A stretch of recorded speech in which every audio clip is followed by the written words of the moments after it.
All right, boys and girls, it's 4th of July, and it was really cold last night. You know, that's one thing about northern Michigan. You don't really use your air conditioning at night because it gets cold. Look, I don't even have flip-flops on. Oh, the deer flies are bad. I don't have flip-flops on, which is concerning me for making this video because I might get complacent about safety and hurt myself. But I don't know. Maybe I'll get through this first run. Anyways, today I want to show you my little firewood operation I got going on here. I sell some campfire wood, and I only sell dry stuff because I'm not a jerk and I really don't need the money. I mean, I need the money for messing around, but you know, anyway. All right, so step number one is lighting the byproduct incineration device. I named this in honor of my friend Greg Rocker, who passed away a couple years ago. We used to sit around and get drunk and give everything military sounding names. So this is the M69 M Biped, the movable byproduct incineration device. So I strip off if I find birch. The bark, it's right here. We're gonna start a fire here because if you don't deal with the byproducts, it becomes a real problem real fast. All right, this is what I mean by byproduct. Yesterday I got lazy and I didn't start this. Well, stuff was still wet. Usually this thing burns like for weeks at a time, but we got so much rain that I didn't take care of it, or I didn't keep it going. It went out, so I got to get it going. But yeah, all this bark and what I call shake, all that stuff, that's got to go. And at some point I got to move my big sawdust pile. So let's light this shit up. You know, you're not being much of a help there, Coda. You're in my way. Can you vamoose, please? Come on, go. All right, well, that didn't last long, him moving. Anyways. Oh, dude, like, come on. Do you think I really meant that? No, you're just in the way. Okay, anyways, then we got to deal with nubs. So these are the cutoffs. This machine here cuts everything off at a preset according to this, which is 16 inches, so that all my logs are the same. So we end up with a cutoff. Those things like totally add up. So I got a bunch of these cages. I use the blue ones for firewood, and I use these ones for nubs. So let me clean up these nubs and I'll show you that's what's going on at the end when I throw stuff over here. All right, so the next step is we gotta throw some logs on the table, even though there are enough, but I'm gonna do this to show you. I just think it's funny you guys like videos, watching videos of me working. I don't know. I don't know if it's like you live vicariously through me, whatever. I love you guys. And if it's because I got a good booty, I think I got a rip in the butt of these shorts, so you're in for a real treat.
Now you're probably thinking to yourself, why didn't you just go in with the forks and lift up all the logs? Okay, well, nothing's ever straight.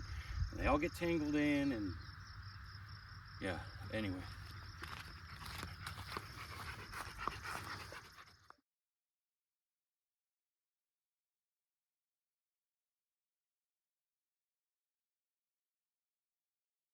All right, so you can see what I'm talking about. Like, they wouldn't even roll off of the damn fork straight, right? And it's just the way it is. Wood's crooked. So anyway, all right, now we're all set up.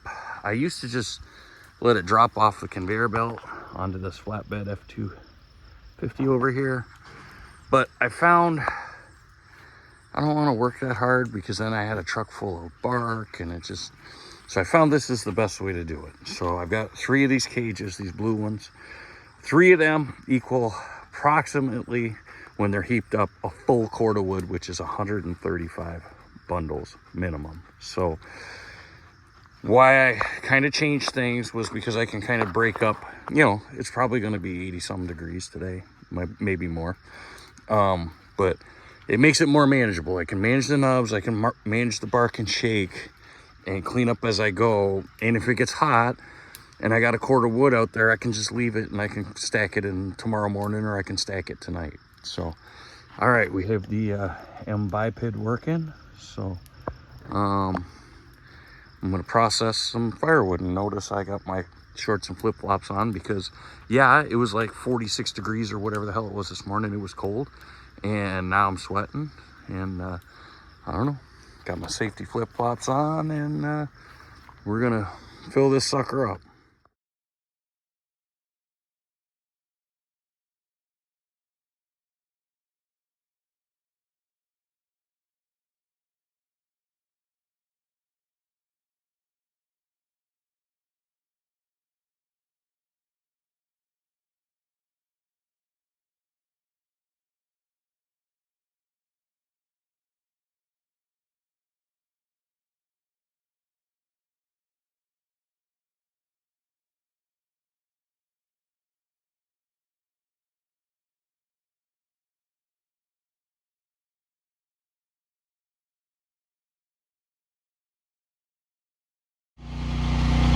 All right, so you can see that last piece was a bunch of bullshit. It was like rotten in the middle. But when we get on to the next step here, and I start, not the next step, but when I start wrapping it anyway, watch this log. What I try to do is I try to quarter it so that I have 4 pieces with 90-degree angles.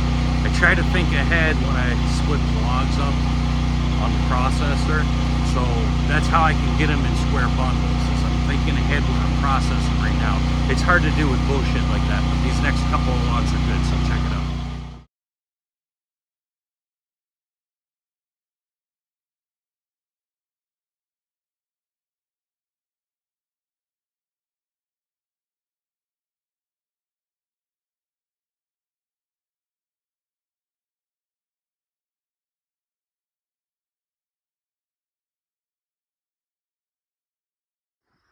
All right, so that there is about 1/3 of a cord, face cord. It's probably a little bit less because I didn't feel like really stacking it, but you can see this is why there's no market for this stuff. It's just, it's forestry byproduct. Like bigger stuff like this that's actually straight, they can make pallets and stuff out of it, and they can make OSB and whatever out of this, but I mean, this bark is just, it's like steel cable.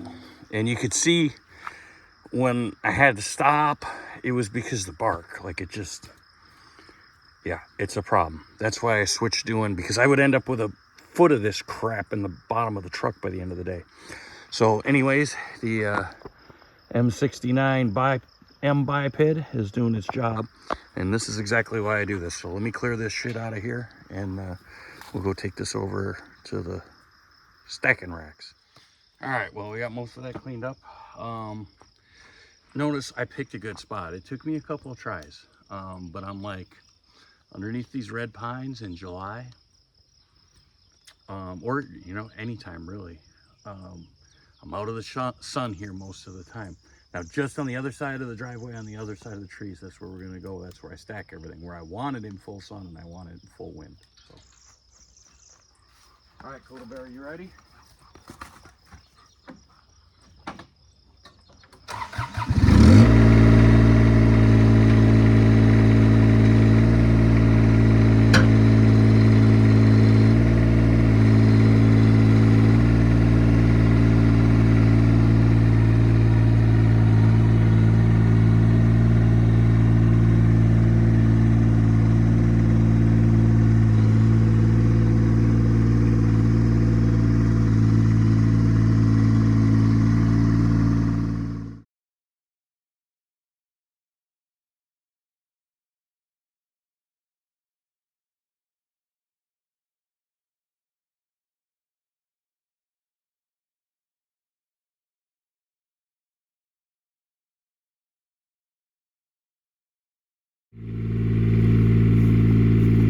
Anyway, check out what I got. I found him in the driveway. Little tree frog guy. Pretty sweet, huh? All right, buddy, I'm gonna let you go. I don't know why you're on the driveway, but you almost got smushed. Oh, get away from that frog. Get away from him.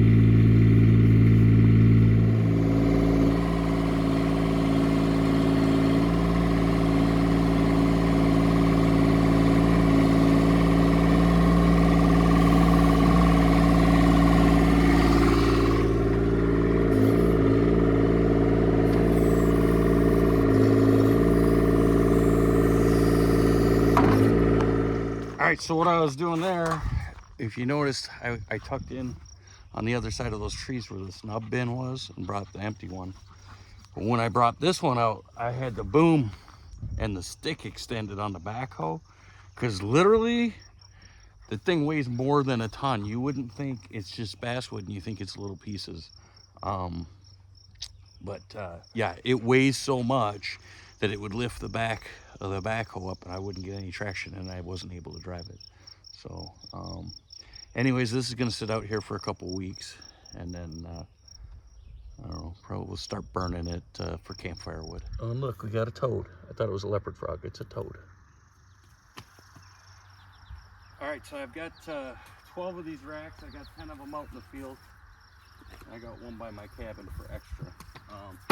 So what I do is I stack these. Now, you ask why didn't I just use the conveyor and let everything dump into here? Okay, I've done studies on this and I can tell you, and it's exactly the same reason that I stop and I stack the nub bin. You can actually get twice as much in a bin when you stack it nice like this versus just letting it fall in willy-nilly. So this way I can keep track in my head. Every one of these racks is a minimum, as long as I don't short myself, and then I'm only, you know, fooling myself, and I'm gonna figure it out later. But as long as I like stack one of these, it's 135 bundles of wood. So, and it takes 3 and a little bit, depending on how. Sometimes like this one's pretty good, this one's not so full. Sometimes I'll go back and run another log or something the next morning to fill them up. But so yeah, so I stack them and then I leave them here for a good month. That's the nice thing about the basswood, is that it only takes about 3 weeks to dry out completely. So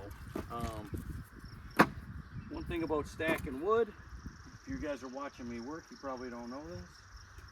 When you stack wood, it's best to stack it with the bark like that, so it makes a little roof.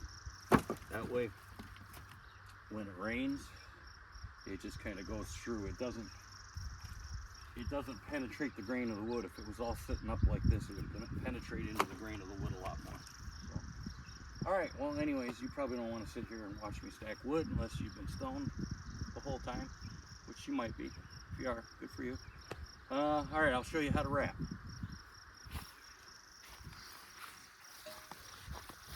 All right, so you can see a lot of it. I got it like that. All right, remember I was saying when I was processing it, I try to get nice corner pieces. That's why. This machine here, I designed and built myself. I believe after the maple syrup arch, it was, I mean, I took welding in 11th grade, which was a lot longer ago than I care to admit on YouTube. But I believe this was the second thing after my maple syrup arch that I fabricated after I retaught myself how to weld. So here you go. You got a nice square bundle. This is actually parts from an old Craftsman yard cart, the same old yard cart that I made my pizza oven out of. I saw this axle and I was like, I could use that for a wood wrapper. Anyway, go around it 3 times. I leave this long so that I don't cut myself. Just like that. All right, so normally I would have my flatbed right here, and but I try to get ahead. It's difficult getting ahead though, because the shrink wrap sitting outside dries out and then the bundles want to come apart. So I try to keep 100 or so wrapped out underneath the deer blind out there, but like I say, it's not like I can wrap 500 bundles in the spring and leave them, because they're gonna fall apart. So anyways, all right, that's my firewood operation. I showed you how to get rid of all the byproduct. Showed you how I get square bundles. I told you what a pain in the ass dealing with all the bark in the basswood is, and sometimes you get punky, crappy stuff. You saw that. That was a big waste of time, but it is what it is. But I caught some frogs, and this is a lot better than sitting in an office doing some rich person who doesn't appreciate their taxes. So, all right, till next time, keep your stick on the ice.